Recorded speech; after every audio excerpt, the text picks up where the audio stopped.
আলুর চপ বেসনের বেটারে ডুবিয়ে তেলে ছাড়লে এটা ছিটকে যায়, লেটকে যায়, অনেকের অভিযোগ। তো আমারটা কিন্তু মাশাআল্লাহ একেবারে গোল থাকে, এদিক সেদিক মানে ছড়ায় না, মানে লেটকে যায় না, এরকম একটা অবস্থা। তো সেই জন্য প্রথম অবস্থায় আমাদেরকে যে বেসনের ব্যাটারটা তৈরি করতে হবে একটুখানি ঘন করে, আর সেইটা তৈরি করে রাখতে হবে 1 ঘন্টা আধা ঘন্টা আগে। তো বেসনের ব্যাটারটা কি পরিমাণে ঘন সেটা কিন্তু দেখেই বুঝতে পারছেন। তো এর চাইতে বেশি ঘন হলে কিন্তু বেসন আবার মুচমুচে হবে না, আর সেটা ভিতরে আবার নরম থেকে যাবে, ভাজা হবে না। তো এই তো আমি আলুর চপগুলো সব তেলে ছেড়ে নিচ্ছি। আর এটা যদি আরও বেশি তেল হতো, এখানে ডুবো তেলে ভাজলে আলুর চপগুলো আরও বেশি সুন্দর গোল হতো।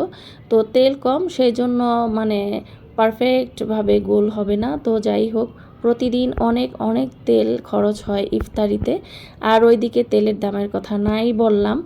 তো খেতে হবে বা খেতে ইচ্ছে করে, সারা বছরের রমজানের মাসটাই তো ইফতার ভাজা হয়, সেজন্য আর হিসাব করি না।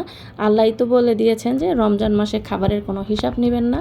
তো আলুর চপগুলো ভাজা হতে হতে আমি এদিকে বেগুনি ভাজার জন্য যে ভুইত্তা বেগুন আছে, গোল বেগুন, সেগুলো এইভাবে কেটে নিয়েছি, পাতলা করে একটু লবণ মেখে নিলাম। এইদিকে যে আলুর চপগুলো কিন্তু মাশাআল্লাহ পারফেক্ট গোল হয়েছে। তো ডুবো তেলে ভাজলে আরও অনেক সুন্দর গোল হতো। তো আলুর চপগুলো একটুখানি কালারফুল করে ক্রিস্পি করে ভাজলাম, এগুলো কিন্তু খুব ক্রিস্পি হয়েছে আর ভিতরে মোলায়েম। আর আলুর ভর্তাটা আমি আদা দিয়ে, পুদিনা পাতা দিয়ে, ধনিয়া পাতা দিয়ে খুব সুন্দর করে তৈরি করি, এটা কামড় দিলে অন্যরকম একটা ঘ্রাণ আসে। তো রমজান মাসের ইমেজ খাবারে দাবারে সব কিছুতে মেশানো থাকে, খুবই ভালো লাগে। তো বেগুনিগুলো আমি এইভাবে ভেজিয়ে ডুবিয়ে ডুবিয়ে ছেড়ে দিচ্ছি তেলে। তো অনেকে আবার আমরা কি করি, যেই তেলটা দিয়ে আজকে ইফতারি ভাজি সেই তেলটা দিয়ে প্রতিদিন ইফতারি ভাজি, এটা কিন্তু করলে আমাদের নির্ঘাত গ্যাসের সমস্যা প্রচুর বেড়ে যায়।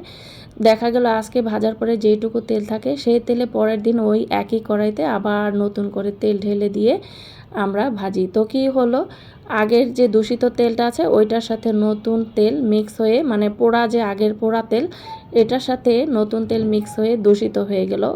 ওই তেলে ভাজা পোড়া খেলে কিন্তু গ্যাসের সমস্যা হতেই থাকে। তো আমি কি করি, যতটা সম্ভব কম তেল দিয়ে ইফতারি ভাজি প্রতিদিনে। বাকি যে অবশিষ্ট তেলগুলো থাকে সেটা দিয়ে আমি তরকারি রান্না করে ফেলি বা ভাজি ডাল বাগার দিয়ে শেষ করে ফেলি, পরের দিন যেন এই পোড়া তেল অবশিষ্ট না থাকে। তো আলুর চপ বেগুনি ডুবো তেলে ভাজতে ভাজতে কিন্তু তেলের পরিমাণ কমে এসেছে।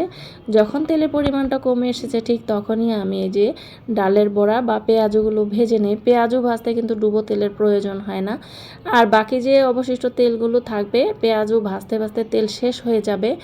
আর যদিও কড়াই একটু একটু থাকে, সেটা দিয়ে ডিম ভেজে ফেলি বা মাছ ভাজি বা ডালের বাগার দিয়ে ফেলি।